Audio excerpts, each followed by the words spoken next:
The clock has run out on what they thought would never be revealed.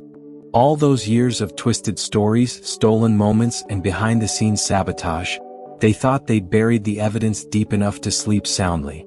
But what they didn't account for is that hidden seeds always grow, and silence has a way of gathering thunder. What they built on borrowed power is unraveling, not in flames but in silence that exposes everything. The stories they rewrote are curling at the edges, unraveling thread by thread, and the people who once played along are now quietly stepping back, watching the truth make its own entrance. What's coming for them isn't vengeance, it's reality with a memory longer than their lies. And while their scaffolding collapses, something ancient and undeniable is rising from your side of the story, not to retaliate but to reclaim. There was a day that changed everything even if the world didn't notice. A solemn gathering. A moment of collective grief. You stood there, wrapped in the stillness of loss, offering comfort not with words, but with your energy, steady, pure, and healing. While others wore sorrow like costumes for the occasion, yours was etched into your chest like a vow. That room may have been filled with mourning, but it was also the birthplace of someone else's agenda. A quiet observer took note of how naturally people turned toward you in their pain. They watched how the warmth in your presence made theirs feel irrelevant. And in that sacred stillness, a seed of envy was planted. It didn't matter how young or unassuming you were. They saw the way the light bent toward you, and decided they'd have to dim it.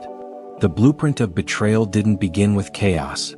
It started with silence. With eyes that lingered too long. With questions that weren't voiced aloud but hung in the air like unspoken threats.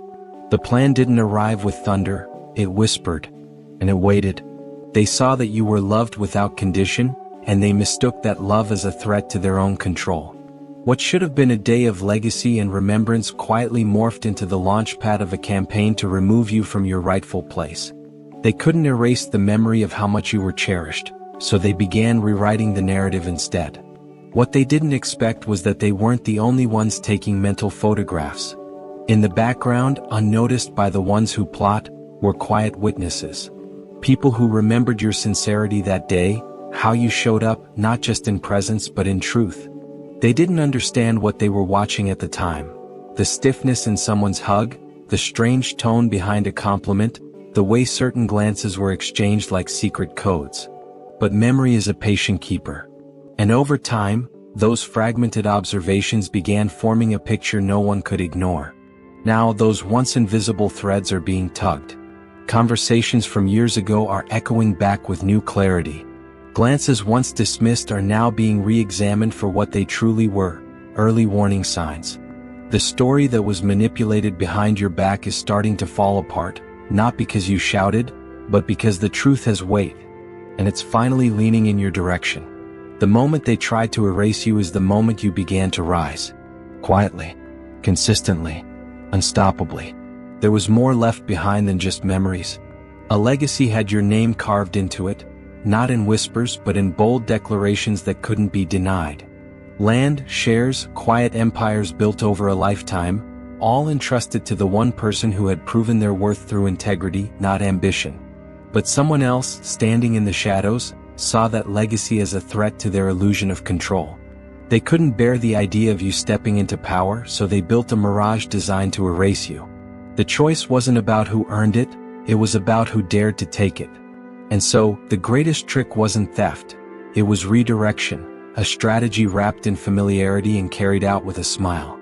While one part of your soul mourned a loss that still echoes, another part was being written out of a story you were born to inherit. And not by strangers, by someone who understood the power of perception. They rewrote reality using forged truths, concealed documents, and rehearsed narratives. All while you were navigating the storm they quietly brewed. Every signature vanished. Every conversation twisted. Every loyal heart was turned just slightly away. And in place of your name, they inserted their own reflection, hoping no one would notice the swap. As you scraped by, making sacrifices and choices no one else saw, they paraded around in the comfort built from your portion. They toasted to their victories, funded by what was always meant to elevate you. But what they underestimated was memory. Not just yours, everyone's. Patterns always leave residue, and now the illusion is starting to tear. Conversations once forgotten are returning with new clarity. People are beginning to retrace the steps, and those who were convinced of your unworthiness are noticing the script doesn't hold up under scrutiny. The cruelty wasn't just in what was stolen. It was in how carefully they distorted your essence. They spun stories where your silence meant guilt, your generosity meant manipulation, your humility became ammunition. They orchestrated a slow exile, making your name sound like a question mark in rooms where it used to be spoken with pride. But now the truth is burning through every layer of fabrication. And what they built through cunning will fall by exposure. Not because you fought back, but because the truth they buried is louder than ever. Schemes like this don't unfold overnight. They're woven in layers, stitched with careful timing, adjusted for each audience like a costume change before a performance. One version of you was whispered behind closed doors, another was offered over casual conversations, and yet another was delivered in the tone of concerned righteousness. They disguised control as protection.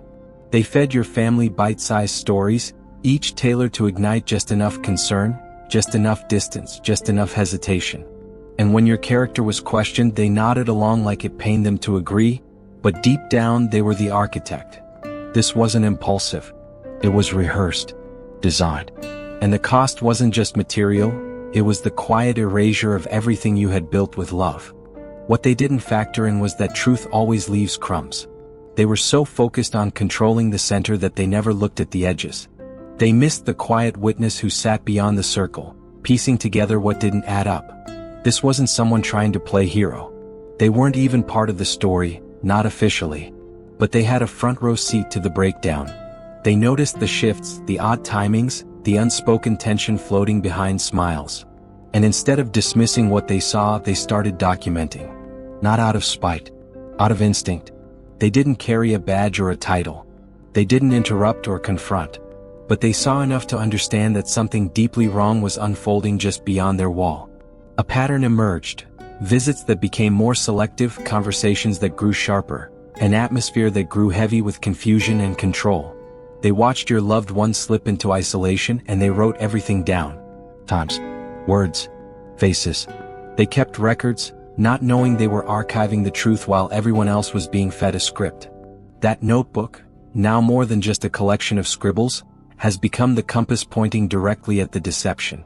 What was once private observation is now public evidence. Dates aligned with forged decisions. Photographs confirmed suspicions. Dialogue revealed motives. That ordinary book, filled with daily observations, now threatens to unravel a carefully constructed lie. Not because the witness had power, but because they had the one thing no manipulator can undo, the unfiltered truth recorded in real time.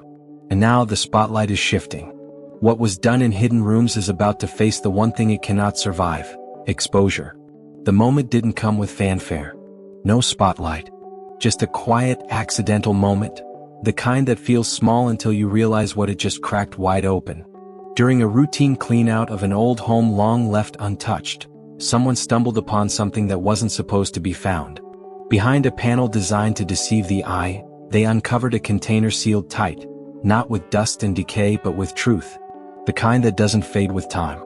Inside were not rumors or second-hand stories, but original, untouched documents carrying the weight of intention. What was hidden wasn't misplaced. It was buried with precision, with the hope that no one would look beyond the surface. But the surface finally gave way. The first glance at the papers caused a pause. The second created disbelief. Names appeared in places they were never meant to disappear from. Instructions were laid out in permanent ink, direct and personal. These weren't generic filings, they were the map to a future that had been hijacked. But then came the twist. Mixed in with the official records were the fingerprints of fraud. Early versions of forged drafts, imitation signatures that never made it to court, scribbled breakdowns of legal loopholes someone planned to exploit. It was all there, not hidden to be forgotten, but filed as if they believed no one would ever uncover their blueprints. Among the proof were things that can't be faked, handwritten notes full of emotion, confessions of admiration, clarity about why your name was the one chosen to carry the legacy forward. There were recordings that didn't just state legal intent but told a story, a voice now gone, still speaking, still choosing you. Every item discovered told a tale of someone who tried to preserve love and vision in a world full of manipulation. They didn't leave behind wealth, they left behind trust. And that trust was meant for you. What was once weaponized silence has now become undeniable evidence. The truth that was locked away behind furniture and falsehoods has returned, not quietly, but with the force of vindication. Every lie constructed around you is now unraveling at the seams, because the foundation was never built on truth. It was built on stolen ink, empty words, and the arrogance of thinking no one would ever look deeper. But someone did. And now that story is turning inside out, not with revenge but with revelation. The uncovering of those files wasn't just a revelation, it was an ignition. It didn't simply expose theft. It unraveled a system of deceit stitched into the very core of the institutions they thought they could manipulate forever. It turns out this wasn't just a personal betrayal. It was an organized, strategic violation of everything sacred: legal codes, ethical boundaries, family trust. The one who discovered the evidence didn't hesitate. They handed it over, and with that one act, an unstoppable series of events began to unfold. Authorities now have a trail that doesn't just lead to stolen resources. It leads to calculated deception, falsified identities, forged commitments, and the defrauding of entire systems. But the sharpest blade in this unraveling story isn't the documents. It's the quiet testimony of someone who's been holding the truth with steady hands for years. A legal professional who had been part of the deceased's life longer than most relatives. They weren't passive. They weren't fooled. They saw the shift when the wrong people began making demands. They documented everything, not because they were obligated to protect you, but because their conscience wouldn't allow them to become part of the machinery built to erase you. The manipulation wasn't subtle. It came with pressure, promises, and veiled threats. Still they refused. And as they were pushed, they pressed record. Those audio clips, those written records, the meeting notes and timestamps, all of it now draws a clear map of intent. Not just a map of stolen money, but of corrupted influence. The person who orchestrated the theft thought fear would silence everyone. But this attorney's integrity couldn't be purchased, and now their evidence is the fuel pushing the case toward collapse. Every tactic, every maneuver, every whisper of threat is now admissible. And with that, the fortress of lies begins to crack open from the inside. But the most devastating shift didn't come from outside. It came from within the very circle that once turned its back on you. One of them, someone who once echoed the false stories about you, finally broke. Not out of pressure, but out of guilt that refused to stay silent. This wasn't someone who hated you. This was someone who was molded into believing you were the enemy. Someone who repeated what they were told, signed what they didn't fully understand, and helped close doors on you without ever asking why. And now their memories are returning, not as noise but as clarity. They remember what didn't quite make sense. They remember the pauses, the contradictions, the way their own heart hesitated to believe the lies. Now they can't unsee it. And the shame is overwhelming. Not because they orchestrated it, but because they were used as a tool to destroy someone they now realize was never the villain. They weren't just part of a story, they were a pawn in a plan to rewrite your identity. But the moment they decided to speak is the moment your truth gained another voice. And once one person cracks, more will follow. Because lies are loud, but guilt echoes even louder in silence. One confession changed everything. Not just because it brought clarity, but because it revealed the scaffolding behind the illusion. The one who cracked wasn't the strongest or the closest, just the first to admit they'd been pulled into a story that wasn't theirs to write. And once they started speaking, the script began to burn. They came forward with details no one expected. Private discussions that were choreographed to block your path, prepared lies rehearsed like monologues, and alliances formed not out of loyalty but manipulation. The spell has broken. The pressure of truth is too heavy now, and people who once held firm in their false beliefs are starting to realize they were merely pieces in a game far more twisted than they ever imagined. Now that the mask is slipping, panic has set in. Some are trying to distance themselves from the web they helped weave. Others are waking up to the weight of their betrayal, crushed by the realization that they weren't just fooled, they were weaponized. The fragile loyalty that once united them under a common falsehood is disintegrating. There are whispers of relocation, of starting over elsewhere, of disappearing before accountability arrives. The same people who once questioned your sanity are now questioning their own reflection. And the reckoning isn't just legal, it's emotional. The collapse of their cover story is bringing with it the possibility of something no one prepared for. Reconciliation soaked in both truth and consequence. But the trail didn't stop at conversation. The deeper the investigation dug, the darker the reality became. Beneath the inheritance fraud and broken trust lay a far more disturbing truth. One that was written not in signatures but in suffering. Medical files surfaced, not as formality, but as proof of a carefully concealed campaign of neglect. Files marked with anomalies, patterns of over-medication, abrupt changes in condition, all pointing to the same unsettling truth, that during their most vulnerable months your loved one wasn't just silenced, they were systematically stripped of clarity and choice. The records don't lie. And they tell a story of someone whose voice was altered, whose choices were compromised, whose final wishes were rewritten by force. And as that truth breaks open, the world they built on quiet cruelty is collapsing louder than any defense they try to muster. The shame they try to assign to you is being redirected with precision.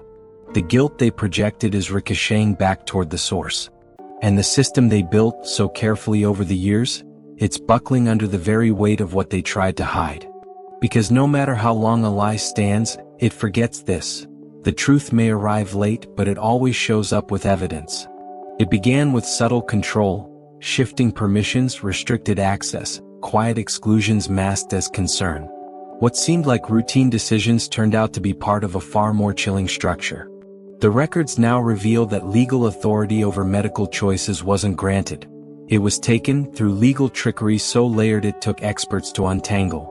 Under the guise of care, they decided who could speak to your loved one, who was allowed in the room, and what truths could be shared.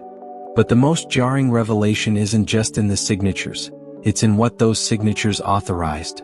A network of paid silence. Certain professionals, trusted to heal, had been enlisted instead to obscure, distort, and sedate. Treatment became a tool.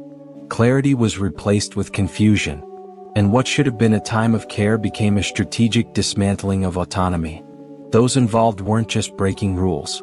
They were participating in an orchestrated abuse so precise it left no physical mark, only a trail of altered files, withheld updates, and decisions made in secret. But even the most calculated operations make mistakes. The paper trail they left behind doesn't lie. And now those signatures, appointments, and irregular medication records have become the very evidence turning their manipulation into criminal exposure. Licenses are being revoked. Charges are being filed. And the institutions that once remained neutral are now forced to confront their complicity. But the investigation didn't end at the hospital doors. What started as a localized betrayal has now attracted the attention of national authorities. The money trail crosses state lines, linking together fraud, forged documentation, and manipulation of financial systems at every level. What the perpetrator believed was just family drama is now classified as organized deception with federal implications. Investigators are pulling data, reviewing transactions, interviewing witnesses across jurisdictions. The scale has shifted, and with it so has the power dynamic. No more hiding behind emotional manipulation or convenient legal titles. The crime has outgrown them. Now, the momentum has moved beyond local discovery. Coordinated efforts across regions are piecing together decades of deceit. Every forged transaction, every manipulated statement, every moment of silence bought with hush money is being tracked, timed, and connected. There are no corners left to hide in, not with federal agents involved. The legacy they tried to steal is no longer in question. But their future? That's what's on trial now. And the verdict will not be determined by family sentiment, but by laws they thought didn't apply to them. What investigators thought was a singular act of inheritance theft has unraveled into something far more sinister. A web of deception so vast, it stretches across states, industries, and shattered lives. This wasn't just about keeping you from what was yours. It was about using your stolen birthright as seed capital for a network of elaborate schemes. Underneath the polished smiles and carefully rehearsed narratives was a machine designed to exploit grief, manipulate trust, and manufacture false realities. Your pain was their opportunity. And they turned it into profit, Not once but over and over, across unsuspecting families, vulnerable elders, and grieving communities who never saw it coming. One of the most staggering revelations lies in a string of fake causes masquerading as compassion. Posing as charitable foundations, the operation preyed on loss, collecting donations meant to honor the departed, only to funnel the money into a criminal ecosystem built on fabricated names and stolen legacies. Entire fundraising events were staged. Paid actors played roles of grief counselors and community organizers. Websites mimicked legitimacy, while behind the scenes, the funds were redirected into personal luxuries, property laundering, and further manipulation tactics. And at the heart of it all, the name of someone you loved used as a brand to exploit kindness. But the devastation didn't stop at fake sympathy. Real estate records reveal an even colder pattern. Elderly homeowners targeted one by one, slowly coerced through trust and dependency into signing over their final wishes. Homes were taken. Wills were rewritten. Lives were molded into profit margins. It was systematic. It was practiced. And now it's exposed. Investigators are tracing timelines and signatures, connecting the quiet disappearances of assets with the growing reach of a criminal mind that believed they were untouchable. The paper trail now leads directly to staged claims, altered insurance payouts, and orchestrated events designed to provoke financial windfalls. These weren't accidents. These weren't coincidences. They were carefully plotted events created for maximum monetary return. And behind each one lies a calculated decision to monetize someone's life, or their death. The lies were layered so convincingly that even institutions were fooled. But the cracks are now visible, and each revelation adds fuel to the growing fire that justice is building. Because this isn't just personal anymore, it's national. And the empire they built from your silence is now burning in the face of exposure. This was never just about betrayal. It was about architecture, a structure meticulously designed to insulate one person from every consequence. But that structure has finally been breached, not from the outside but by someone who once stood at the center of it. The one person who knew every step before it happened, every name before it surfaced, every dollar before it vanished, is now speaking. And they're not speculating. They're confirming. What once looked like a tangled mess is now becoming a blueprint, drawn from memory by someone who helped draft it. The gears of this empire were well-oiled, but now, the very hands that turned them are turning the entire machine upside down. This defection didn't come from guilt alone. It came from clarity, the slow burn of realizing that the mastermind never planned to go down alone. As the operations grew riskier and the lies more layered, the insider began to see their own reflection being positioned for blame. Backdated emails, off-the-record decisions, financial trails that pointed away from the real architect and directly toward the loyal lieutenant. That was the moment the silence shattered. They knew if they didn't act, they'd be left holding a story written to bury them alive. So they did something more powerful than running. They stayed and they documented. What they carry now isn't just memory, it's evidence. Not rumors, not opinions, concrete proof of what's been done, how it was done, and who signed off on every move. They have login credentials to hidden financial accounts, copies of internal conversations, contracts and spreadsheets no one else knew existed. They've mapped the exact route of the money trail across jurisdictions. They've identified victims in places investigators hadn't even looked. This isn't a witness guessing. It's an insider confirming every suspicion with names, dates, and files that no one else could have obtained. And perhaps the most devastating piece of it all is this: they've been recording everything. Meetings, calls, private conversations. Every false reassurance. Every plan to deflect. Every moment of manipulation, captured. While the mastermind thought they were spinning new layers of protection, they were unknowingly handing over the rope. These recordings are no longer whispers of truth, they are admissible evidence in a federal case. What began as a betrayal of family has now evolved into a betrayal of nation-level systems. And the most dangerous person in the room is no longer the one who built the lie, it's the one who turned around and chose the truth.